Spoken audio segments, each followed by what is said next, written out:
Donc, s'instruire et s'émouvoir, c'est-à-dire deux points fondamentaux.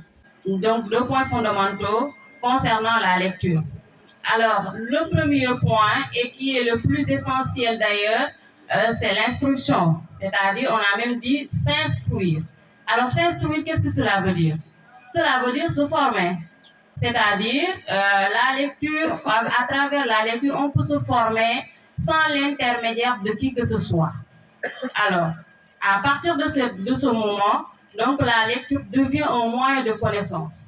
Donc, un moyen de connaissance, mais aussi un moyen qui permet à l'élève de développer son esprit critique, mais aussi un moyen qui permet à l'élève de se connaître, mais surtout de se corriger. Alors, je vais expliquer. Qu'est-ce que cela veut dire, se connaître et se corriger? Alors, quand je lis, je peux m'identifier, par exemple, à un personnage du roman ou bien d'une pièce de théâtre et autres. Et à partir de ce moment, ça me permet donc de me connaître. Parce que des fois, on ne se connaît pas vraiment. Mais en lisant, on peut se connaître. Alors, je vous donne comme exemple, si nous prenons le classicisme avec le théâtre, lorsque Molière dit « j'ai corrigé les vices en faisant rire », c'est-à-dire en passant par le rire, là on corrige. Et qu'est-ce qu'on corrige? On corrige les gens, on corrige leur habitude, on corrige les vices comme il le dit bien. Et ces vices-là, c'est par rapport à la société. Et se découvrir, ça vient à se corriger. Donc là aussi, quand on parle de l'instruction également, on peut parler de l'acquisition des connaissances. L'acquisition des connaissances dans tous les niveaux d'ailleurs. Le proviseur avait souligné donc l'humanisme avec l'instruction, l'humanisme qui met l'accent surtout sur l'instruction, sur l'éducation. L'éducation dans tous les domaines d'ailleurs. Il nous dit que donc l'être humain ne doit pas se focaliser sur un domaine précis, mais l'être humain doit avoir des connaissances dans tous les domaines. Et à partir de ce moment, les livres deviennent des moyens donc d'acquisition de connaissances. Donc les moyens qui vous permettent de vous former. Rien qu'en lisant, aujourd'hui, ce que nous constatons, c'est que les élèves s'expriment donc avec un niveau un peu bas. Et qu'est-ce qui est à l'origine de ça? Parce que nous constatons tout simplement que les élèves d'aujourd'hui, ils ne lisent plus. Ils préfèrent passer le temps donc dans les réseaux sociaux, ou bien quand on parle d'un livre, ils préfèrent chercher un résumé du livre pour essayer de comprendre et autres. Mais je vous dis que la lecture, ce n'est pas pour rien. Par exemple, au secondaire, on ne vous apprend plus la grammaire, la conjugaison, le vocabulaire et autres.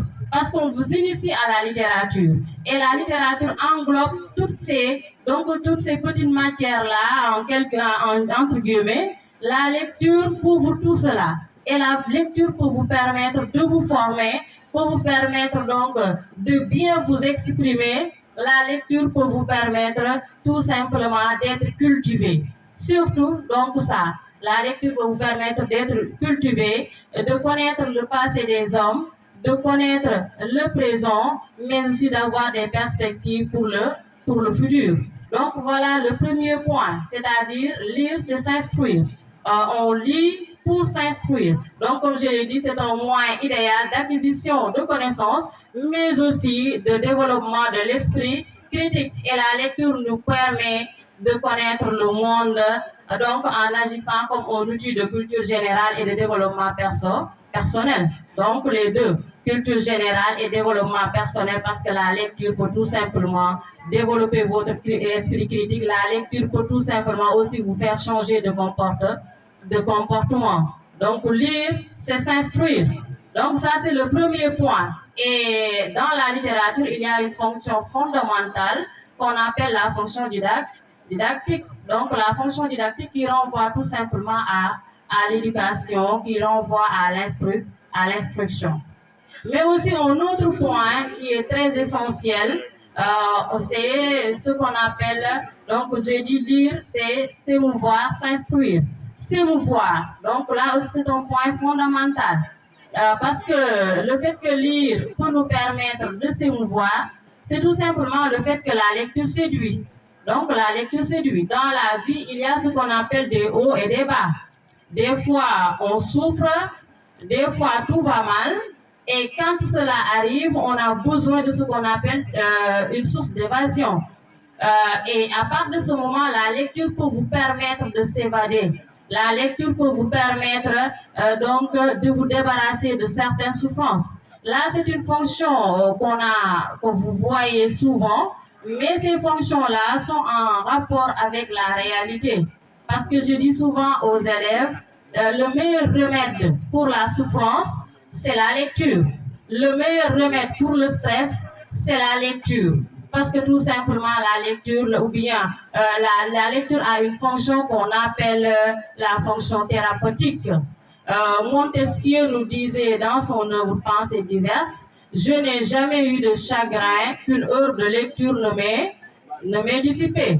Donc, dans ce cas, la lecture devient un remède pour la souffrance. Et quand on souffre, il nous suffit tout simplement de lire. Parce que tout simplement, comme le disait tout à l'heure monsieur le proviseur, il y a ce qu'on appelle dans le livre ou bien dans la littérature, il y a ce qu'on appelle le réel et l'imaginaire, c'est-à-dire la fonction fictive, donc bien le domaine fictif. Et à partir de ce moment, ces écrivains-là, ils peuvent créer un monde qui est l'opposé de ce monde-ci. Cela veut dire, s'ils voient que la société est en train de souffrir, qu'est-ce qu'ils leur montrent? Ils leur donnent un monde qui est à l'inverse, où il y a la présence du merveilleux, où il y a la beauté. Et du moment que ces personnes-là plongent dans la lecture de ce genre de livre-là, ils oublient tout ce qui l'entoure. Et c'est comme s'il est dans un autre monde et il vit autre chose. Et cela va lui permettre tout simplement de se débarrasser, ne serait-ce qu'un petit instant, des soucis de la vie. C'est la raison pour laquelle Julien Green nous disait « Le livre est une fenêtre par laquelle on s'évade ». Donc, le livre est une fenêtre par laquelle on s'évade. Et à partir de ce moment, le livre donc, permet à l'homme d'oublier les soucis de la vie. C'est pourquoi, d'ailleurs, je parle de la fonction thérapeutique qui soigne. Parce que le plus souvent, il y a des mots que par exemple, la médecine ne peut pas guérir. Si je prends le stress, par exemple, donc le stress peut être guéri par la lecture. Et c'est par là où on va parler donc de la fonction évasive de la littérature. Donc voilà quelques points. Mais il faut savoir que quand on parle de lecture, c'est d'une manière générale. Lire, ça ne veut pas dire lire des œuvres en littérature seulement, ça ne veut pas dire lire des œuvres en philosophie seulement, mais lire, c'est lire. Je le dis souvent à mes élèves, donc l'élève doit être curieux. Même un petit papier de journal que vous ramassez, vous devez lire. Donc, parce que aucune lecture n'est gratuite. À chaque fois que vous lisez quelque chose, vous y apprenez quelque chose de nouveau. Et ça, c'est très intéressant. Un bon élève doit être curieux. Il faut lutter contre cette paresse-là contre la lecture. Si vous nous donnez si on vous donne par exemple une évaluation et que vous nous remettez vos travaux, donc on différencie nettement les lecteurs des non-lecteurs. Parce qu'une dissertation faite par un élève qui lit bien, c'est nettement meilleur qu'une dissertation faite par un élève qui ne lit jamais. Parce que tout simplement, on va voir du copier-coller. Donc, vous ne faites que copier-coller. Mais si vous lisez bien, donc cela veut dire tout simplement que ça va apparaître dans vos études. Donc voilà, un conseil que je vous donne en tant que professeur qui n'est là que pour votre réussite, c'est d'aimer la lecture. Parce que la lecture, ça vous apporte, ça ne fait que vous apporter des bienfaits, ça augmente vos connaissances, votre culture générale et ça vous permet donc d'avoir des connaissances qui vont vous permettre donc de réussir dans la vie. Donc voilà, je vous remercie.